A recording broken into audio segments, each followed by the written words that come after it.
rédaction Écho, de la Vigne et des Hommes, Jean-Michel Lamazerolle, RCF Charente.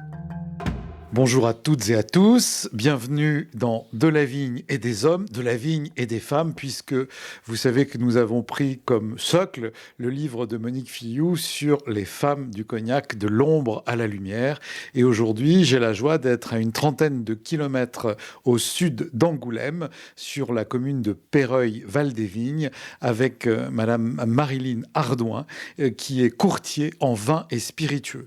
Alors, on a eu beaucoup de professions dans ce milieu du monde de la vigne et jamais quelqu'un qui est courtier. Donc je suis, alors on ne dit pas courtière, je ne pense pas. Bonjour à vous, Marilyn. Bonjour, monsieur. Alors oui, qu'est-ce qu'on dit ? Je crois qu'on dit courtière. Alors on dit courtière. Ouais, on peut dire. Alors dites-nous, ce métier, à quoi correspond-il ? Parce que vous êtes un maillon essentiel de ce monde de la vigne et du vin. Alors, notre métier, en fin de compte, est très ancien. Apparemment, j'ai une collègue qui a fait des recherches, il date du XIIe siècle. Le mot vient d'un mot grec qui veut dire, j'ai mes petites notes, qui veut dire concilier les marchés. Donc entre le vendeur et l'acheteur ou inversement. Et on court, en fin de compte, entre les deux. Voilà, et notre rôle est de trouver des marchés pour ceux qui veulent vendre et aussi de remplir, de fournir des eaux de vie ou des vins à ceux qui veulent acheter. D'accord. Et si, c'est clair, et c'est bien de le resituer dans le temps, faire le pont finalement entre des demandes et puis des gens qui fabriquent, qui confectionnent. Comment devient-on courtier-courtière ? Alors, pour beaucoup, c'est parce que souvent, ils étaient leur papa, enfin, ils avaient de la famille dans le courtage. Certains, c'est aussi parce que ils ont, c'est une vocation, décidé d'être courtier. Et pour ma part, pas du tout. C'est un hasard de la vie. Mais justement, parlons de vous. Qu'est-ce qui vous a amené à ça ? J'ai fait des études agricoles, mais pas dans les vignes. J'ai fait des études agricoles sur l'élevage. C'était ma première passion. Et sur l'exploitation, il y avait des vignes. Et puis, à sortie de l'école, je voulais travailler sur l'exploitation familiale, mais bon, on était en crise du cognac, il n'y avait pas tellement de débouchés, les animaux c'était pareil, on n'était pas situé correctement pour faire de l'élevage. Donc, puis j'avais un petit frère, mon père a préféré attendre que mon frère soit à l'âge de prendre les rênes de l'exploitation, enfin d'intégrer l'exploitation. Et il m'a un petit peu fait comprendre que les filles, ça se mariait plus que ça s'installait. Et alors, c'est un courtier qui a acheté un lot d'eau de vie à mon père, qui cherchait quelqu'un pour s'occuper de sa comptabilité de l'exploitation. Il avait une exploitation viticole. Donc, j'ai commencé comme ça pour m'occuper de toute la traçabilité de l'exploitation. C'était en 89, fin 89. Et puis, le regarder travailler, j'ai attrapé le virus. Donc en 89, on sortait de crise, il y avait des besoins, c'était assez facile. Je suis allée frapper à la porte de tous mes voisins qui m'ont confié leur lot d'eau de vie et j'ai démarré comme ça. Alors, vous parliez de l'aspect vocationnel, c'est ça, et c'est une vocation que vous découvrez en plus de la partie élevage, on a bien compris, votre père dit non, t'es une fille, tu reprends pas l'exploitation, donc vous allez voir ailleurs, et puis vous découvrez ce métier. Qu'est-ce qui vous a plu, qu'est-ce qui vous a touché, qu'est-ce qui a été cet aspect vocationnel, donc appel ? Alors, ce qui m'a plu, c'était les relations entre les viticulteurs et les négociants, la rigueur du travail que je pouvais apporter. Ça, oui. Le contact aussi entre les viticulteurs, les négociants. Bon, au départ, mon patron ne me faisait pas trop confiance sur les gros groupes. J'étais plutôt plus sur les petites maisons avec lesquelles il travaillait, parce que je travaillais pour lui en fin de compte.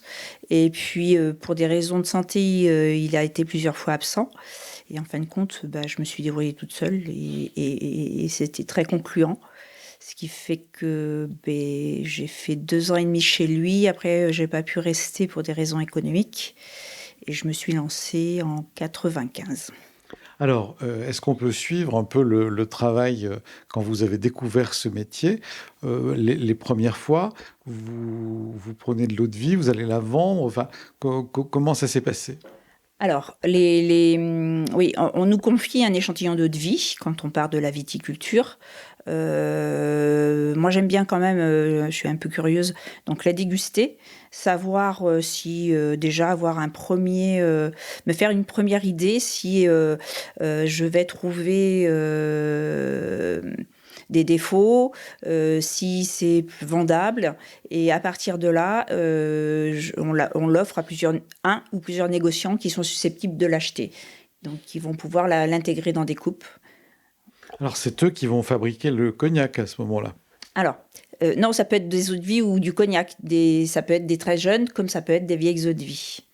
Parce que ce qu'on veut comprendre, c'est qu'on vous confie un échantillon d'un ensemble d'eau de vie et que vous allez le vendre à quelqu'un qui va soit faire du cognac. Comment après ils vont l'exploiter, ce produit? Soit ça rentre directement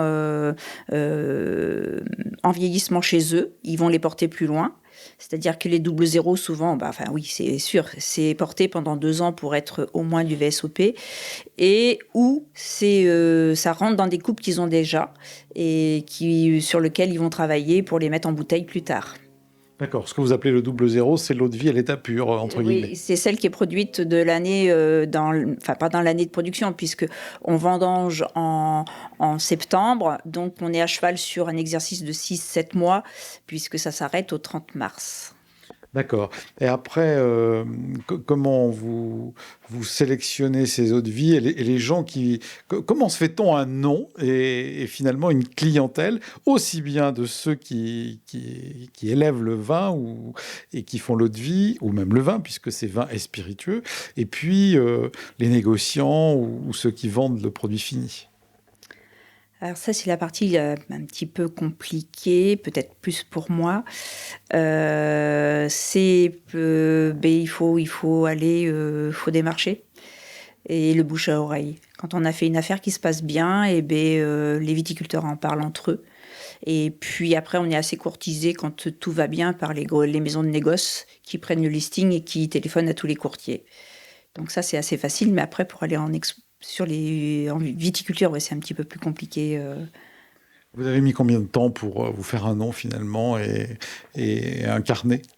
Une carrière. Une carrière aussi, oui. Ouais, j'arrive presque au bout, mais oui.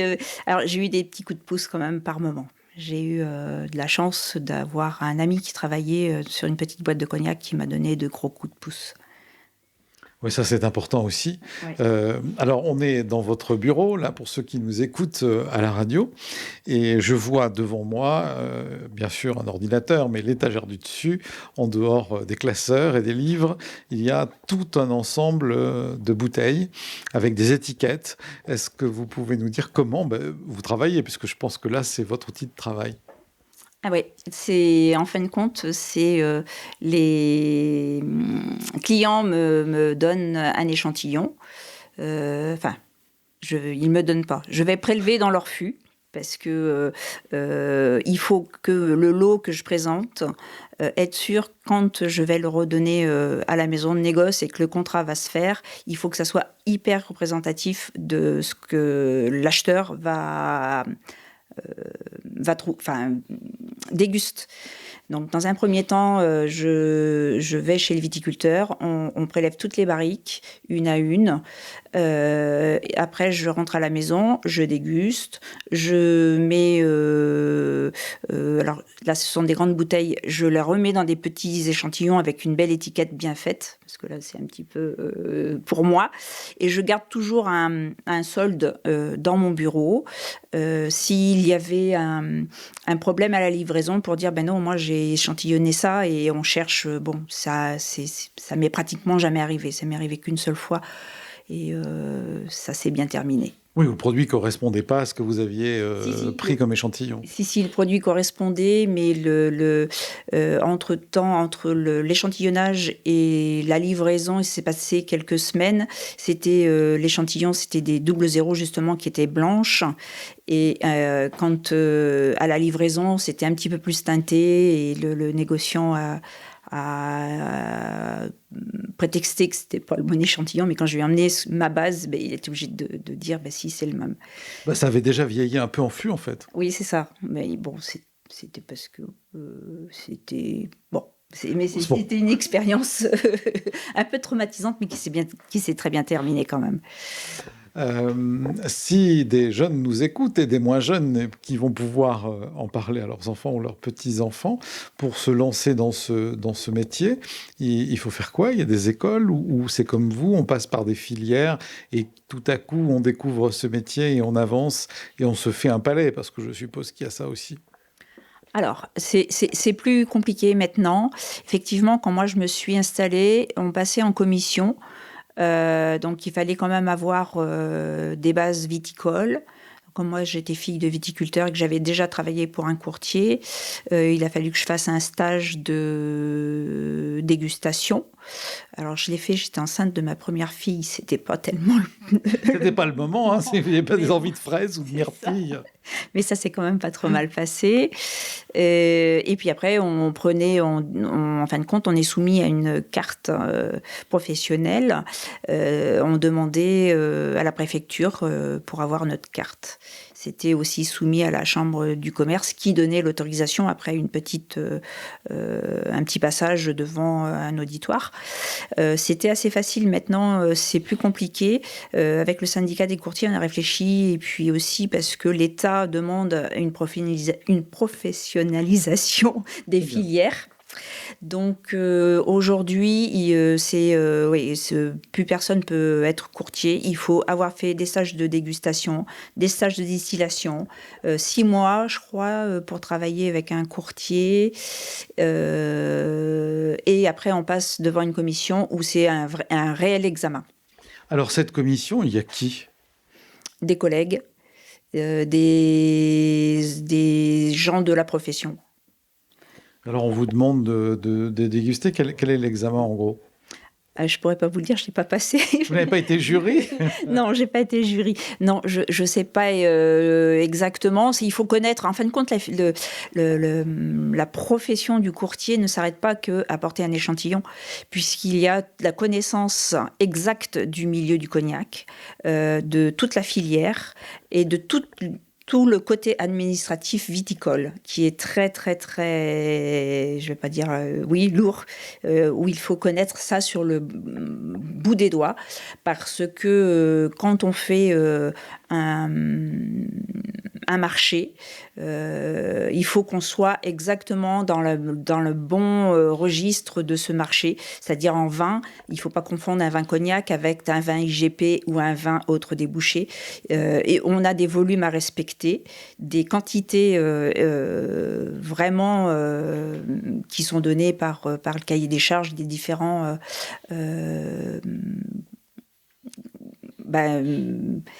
ça y est, je cherche mes mots, des différents filières du vin ou du cognac. Donc il faut connaître ça, il faut être vraiment formé. Alors la différence entre courtier en cognac et en vin? Alors, sur notre région, c'est vraiment particulier parce que, vous savez, peut-être que les auditeurs ne savent pas. C'est vrai qu'en fin de compte, dans les autres régions, souvent on commercialise que du vin. Nous, on est vin et spiritueux, puisqu'on a différentes façons de livrer sa récolte qu'on produit en viticulture. C'est-à-dire qu'on peut livrer sa récolte en vin, en vente directe, ou livrer en vin à un bouilleur de profession qui va la distiller pour nous, et après on pourra la vendre aux négociants, ou aussi être bouilleur de cru et distiller pour la vendre, pour la stocker soi-même ou la vendre aux maisons de négoce. Ah oui, alors moi, dans ma question, là on a pris la filière spiritueux, vin avec bouilleur de cru, distillation, Oui. etc. Mais comme on dit vin et spiritueux, moi je pensais que vous vendiez également du vin à l'état pur, entre guillemets, Oui. pour la consommation directe. Alors, non, très peu. On vend que du vin de distillerie, en fin de compte. Oui, c'est ça. Ouais. Donc après, c'est un autre métier que d'être courtier en vin de Bordeaux ou de Bourgogne, je ne sais pas, je ne veux pas faire de jaloux. Tout à fait. C'est encore d'autres filières qu'on connaît un petit peu quand même parce qu'on est obligé de connaître un petit peu ce qui se passe à côté. Alors, moi, je sais. Enfin, je me suis pas trop penchée dessus, mais mes collègues qui sont courtiers assermentés doivent connaître toutes les régions viticoles et les réglementations de ces différentes régions. Donc moi, j'en ai pas eu besoin pour l'instant. Mais on a quand même un petit peu une partie vin, mais c'est en vrac. Et c'est les négociants qui se chargent après de... Oui, vous êtes vraiment spécialisé dans la partie vente de vin pour la distillation ou bouilleur de cru, pour faire du cognac en général. En général, oui, c'est ça. Bon, comment votre palais s'est-il formé? Enfin, je veux dire, quand vous vous penchez sur une barrique, que vous prenez des échantillons, comment vous y prenez-vous quand vous arrivez dans un chai? Comment êtes-vous accompagné? C'est pour qu'on ait un peu une image de votre travail sur place, parce que là, on est à côté de vos bouteilles, etc. On imagine comment vous travaillez ici chez vous. Mais quand vous êtes sur place, d'abord, comment vous êtes reçu, etc. Bah, maintenant, on vous connaît, évidemment, mais ça ne doit pas être toujours très, très évident. On rentre finalement dans l'intimité d'un viticulteur. Oui, carrément. Généralement, ça se passe très très bien. Les viticulteurs sont prêts, enfin, ont une demande, donc il n'y a pas de souci, on est bien reçu. Et après, au niveau de la dégustation, c'est comme tout à chacun, il y a des choses qui vous plaisent et des choses qui vous plaisent pas. Je sais que j'ai des eaux de vie où je trouve qu'elles sont pas, elles me plaisent moins, et d'autres où j'accroche carrément. Et les viticulteurs, souvent, ça devient des amis, des gens avec lesquels je travaille depuis des années. Alors, qu'est-ce qu'une eau de vie a pour vous séduire? C'est comme un parfum, c'est un nez, c'est un goût. Bon, je suis pas, évidemment, votre palais, comme ça, fait le tri. Mais vous, dans ce qui vous parle, j'allais dire. La façon dont elles sont distillées et vieillies, j'aime bien les eaux de vie qui sont distillées avec de la lie, parce que je travaille plus peut-être avec des gens des bouilleurs de cru qui distillent avec de la lie, parce qu'elles sont très charpentées, elles ont tout de suite de la rondeur, quelque chose à donner. En vieillissement, elles vieillissent beaucoup plus vite. Et puis, celles qui ne sont pas distillées avec de la lie vont avoir de la finesse, vont être beaucoup plus pures et vont peut-être être plus exigeantes, justement, parce que les défauts ne sont pas cachés par la lie. Bien. Lorsque on vous a fait appel, comment vous mettez ces clients qui vous font appel? Parce qu'il y a beaucoup de gens qui vendent leur eau de vie à des grandes maisons, entre guillemets, de cognac. Avec qui travaillez-vous, vous? Des petites maisons de cognac? Comment ça se passe? J'ai plusieurs maisons avec lesquelles je travaille. Comme j'expliquais tout à l'heure, j'ai eu la chance de participer à un projet dans les années où je me suis installée sur une maison qui voulait faire des cognacs bio. Donc l'ami qui travaillait cherchait quelqu'un pour s'occuper de ce projet. Et c'était bien parce que moi j'avais les enfants en bas âge, j'avais pas trop le temps de chercher de la clientèle. Ça m'a permis d'avoir un petit portefeuille d'entrée et de travailler avec des gens très familiales et très, chaleureux. La maison a fermé ses portes. J'ai porté mes viticulteurs pendant plusieurs années et j'ai un autre négociant qui a pris le relais. Et là, sur cette partie-là, ça fait déjà 12, peut-être bien 15 ans qu'on travaille avec des contrats sur ces viticulteurs bio. Et puis après, je travaille avec chez NC, avec des petites maisons. La plupart des viticulteurs avec lesquels je travaille sont contractualisés. C'est-à-dire qu'on a des contrats d'achat ou en vin ou en eau de vie. Donc la partie qu'on assume plus, c'est administrative. En fin de compte, les dégustations, j'ai pas besoin de me poser la question où je vais le porter. C'est automatiquement dans la maison avec laquelle on a signé un contrat. Après, c'est la maison qui décide si ça leur plaît ou pas. Mais par contre, on doit accompagner nos clients sur tout ce qui est administratif et ça devient de plus en plus lourd et exigeant. Oui, je pense que c'est un gros travail, mais qui les aide énormément. Tout à fait. La plupart se reposent carrément. J'en ai même certains. J'ai tout dans mon ordinateur. J'ai pas ma déclaration de récolte. Oui, il faut que je transmette les déclarations de récolte à leur comptable. Mais vous êtes une vraie courroie de distribution. C'est ça, oui. Dans tous les sens du terme. Je me qualifie d'assistante sociale. Non, mais certainement, certainement. Vous parliez de la filière bio. Elle représente quoi, 1% du vignoble, ce que j'avais vu des fois. Est-ce que vous voyez que ça augmente? Est-ce que vous voyez les pratiques qui changent aussi également? Sans doute la mentalité. Vous parliez tout à l'heure du côté familial, mais est-ce que vous voyez des changements depuis toutes ces années où vous travaillez dans cette profession maintenant? Pour les viticulteurs bio, eux, ils sont convaincus de leur... depuis très longtemps, donc ils ne changent pas. Enfin, c'est pas qu'ils changent pas, eux, ils se remettent en question continuellement, donc forcément, ils avancent. C'est une source d'inspiration pour les autres viticulteurs sur lesquels on peut s'appuyer, puisque effectivement, il va falloir qu'on fasse évoluer nos pratiques au niveau des conventionnels, ce qui demande beaucoup de réflexion. Les grandes maisons nous aident, mais on n'a pas appris, en fin de compte, la viticulture n'a pas appris à travailler. On a déconnecté, comme beaucoup je pense, en agriculture, du rôle agronomique de la terre. Et ça, il va falloir le reconquérir et réapprendre, ouais. Ah oui, que ça ne soit plus seulement un support, mais aussi un être vivant où on met peut-être moins d'intrants, comme on dit, et qu'on laisse vivre. Mais ça, je le ressens chez des viticulteurs. Ça fait maintenant des années qu'on fait cette émission de la vigne et des hommes et des femmes. On voit bien que la mentalité change et qu'il y a un réel, prise de conscience, oui, du terrain, du terroir et de ce travail-là. C'est pas évident pour tout le monde. C'est un petit peu compliqué pour certains. Peut-être plus pour les anciennes générations. Après, on est dans un milieu où le rendement est très important, où les investissements sont très lourds. Donc forcément, on n'a pas le droit à l'erreur. Et quand on parle d'environnement, la première crainte, c'est de ne pas arriver à avoir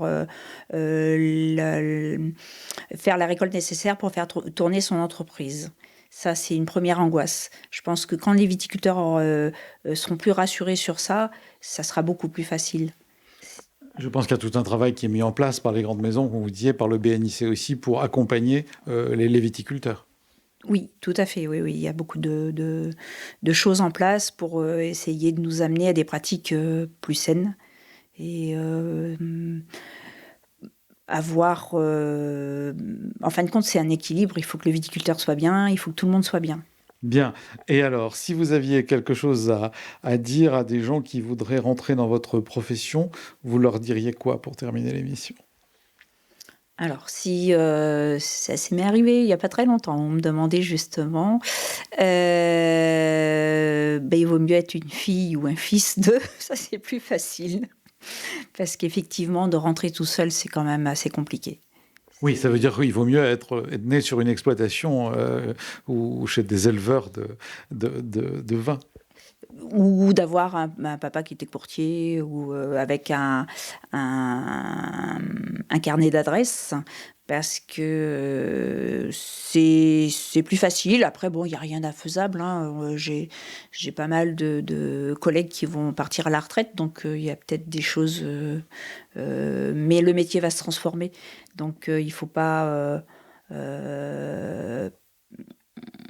je pense qu'il faut être bien conscient de tout ce qui va reposer sur les épaules du courtier. Ouais. Notre métier va se transformer, va être de plus en plus administratif et accompagner les viticulteurs. C'est ce que vous voyez au jour le jour, finalement, dans ce que vous nous disiez.